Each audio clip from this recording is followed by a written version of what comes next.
Ha? Tangina mo, di ka nag-ano dyan, ha? Pukin ng ina mo. Ligawan para magkalaro kayo ng tangina nyo. Kaya ka sumasabay kasi yung pangit eh. Only time to, gago ka. Pukin ng ina mo, ha? Agad tumambalahura ng SD, pukin ng ina mo, ha? Sarili mong room, pinagtatawa ng kanila. Pukin ng ina mo.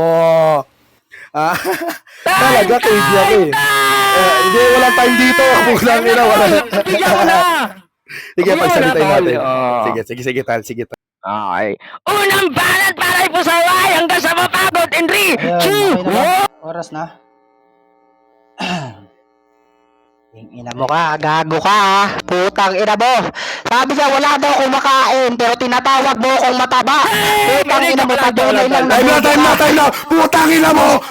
Putang ina mo, ginagawa mo pang tanga sarili mong gago ka. Ha? Unang-una kasi, putang ina mo, puro ka lang naman kuda. Member nyo nga walang nagawa, ikaw pa kaya tang ina ka. Kaya itigil mo yung imahinasyon mong gago ka. Kakaisip mo ng ganyan serit, nagmumukha ka ng tanga, putang ina mo, ha? Gago ka. Putang ina mo ka. Kung feeling mo mababata mo ko, pues hindi, tang ina mo. Yung serit nyo, tumatahol. Pues ito ba pambato nyo? Di mo ko kayang pumalag serit, putang ina mo. Gago ka, sakit nun, tang ina ka. Para kasi yok-yok, putang ina mo. Ang dami mong ran sa buhay, leche ka. Putang ina mo sa FB pa, ako yung boss. Tapos pagdating sa bersikulo, katulong ka, putang ina ka. Yan yung pagkakaiba natin. Ako walang sinusunod, tapos ikaw nagiging tuta na maasim, libag, gago ka. Ha? Masakit nun, gago ka. Pero isipin mo, kailangan nyo pa ako pagtulungan para lang masabing balagbag. Pero di nyo napagtanto, galawan nyo sobrang wak, napuna kasi yung kalibag mong leche ka. Kaya ka nagrarant, putang ina mo. Magpo-post ka na nga lang sa Waki, ginawa mo pang tanga sarili mo. Yun, sakit nun. Ay, tingin na mo ka.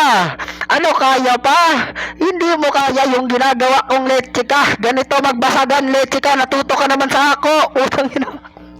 Gago ka ha. Ang kapal na mukha mo kasi. Puna ka ng puna sa akin, wala ka namang sinabing leche ka. Puna ka ng puna sa mataba. Puro ganyan, puro ganito. Umalis ka na lang, tangina mo, di ba? Yan, kahit wala ka dito sa room, putang ina mo, pupunahin pa rin kita. Ikaw naman, gago ka. Joke lang, gago ka. Ina mo. Tangina mo, putang ina mo. Galawan mo pa rin, di nagbabago. Putang ina, nagtatawag pa ng kakampi. Pag alam mong lugi ka sa tao, putang ina, mention dito, mention doon. Ganyan ka kabobo. Mahilig din kasi makisawsaw eh. Sa issue ng may issue, putang ina mo. Time! Okay. Oo, sigawan. Pangalawang banat ni Mod B! Laban kay mga kanorma sa spot! 3, 2, 1, let's go! 2, 4, 6, 8! Di mo ba napagtanto, ginagawa ka naming puppet? Utusan ka namin ditong pangit ka. Pukin ng ina mo, nakikisaw-saw sa issue. Talaga makikisaw-saw ako lalo pag hindi tama ginagawa nyo. Pukin ng ina mo, kabang gago ka. Nandidis ka ng batang hindi rapper. Kayong dinis kayo ng bata, masakit ba? Pukin ng ina mo, ikaw yung owner ka ng mga tangang bobo ka. Anong meaning ng SD? Putang ina mo, sak may dik ibig sabihin yan. Tangahin mo ha, sobrang mong bobo. Sabi mo pa nga, kopo kinang Bisaya ka talaga. Kaya nauubos yung saging, putang ina mo dahil sa inyo. Kinakantot nyo kasi yung puno ng saging, gago kayo kaya di na mabenta dito sa Maynila. At nandito may butas, pukin ang ina mo kang Bisaya ka. Oy, bisakol na maitim na baboy, pukin ang ina mo. Ang cute-cute mo kasi pagtrepan mo kakastop toys. Parang ina mong gago ka. Tang ina mo mga SD kayo. Talaga walang kakampi sa'yo. Sarili mong katangahan, pinahamak mo lang. Putang ina mong gago ka eh. Tapos, sa comment sec, tang ina mag-isa daw siya. Pukin ang ina mo, nakikisali ngayong mga kambal mong gago ka eh. Yung kambal mong gago, bakit hindi? Yung kambal mong si 4, yung maitim, parehas kayong mga maitim galing bundok, pukin ang ina mo ka. Mga aso kasi kayo eh. Pukin ang ina mo, mga mangmang. Tangina nyo, mga SD, mga takot, putang ina nyo. Sasabihin mo, mag-isa ka lang pumalag, pinasok mo kami. Gago talaga, mag-isa ka lang, tangina mga kampi mo, duwag sa amin eh. Kaya nga pamwar, di ba? Mag-isip ka nga, stupido ka. Pinagtitripan ka lang namin dito, ang gago ka. Isang pangit po kinang ina mo maitim at aasar-asarin lang kita.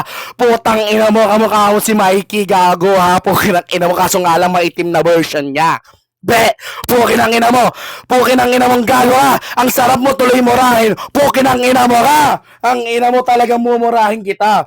Bakit ko papakita yung seryoso? Bakit ko papakita yung galing ko? Eh, stupid lang naman kalaban ko dito. Tandaan mo, hindi yung serif kalaban mo, madpeso lang to, gago ka ha. Iba yung serif sa madpeso. Yung serif yung artist, yung madpeso yung kupal. Ha? Pukin ang ina mo ka. Kaya di tayo same. Di tayo bilong sa isa't isa. Kasi katulad mong mangmang nalilalang lang. Wala kang kwenta. Di ka matatawag na artist. Kupal ka lang sa eksena. Tangina mo't di mo kaya mag-rap ng maayos tapos panay ka po na. Sige nga, anong kantang maganda ginawa mo? Narinig ng mga tao wala. Samantala yung kanta ng AE, sound trip ng madla. Habang kayo yung diss nyo, dinidislike ng iba. Pukin ang ina mo, wala kasing kwentang gago ka eh. Di ka malakas, bobo. Pukin ang ina mo, wala kang kwenta. Kahit magtulong kayo ng 4, di kayo uubra. Seri pa nga lang kalaban mo, di na yung ibang kagrupo ko pa eh. Pukin ang ina mo ka ba? Hey!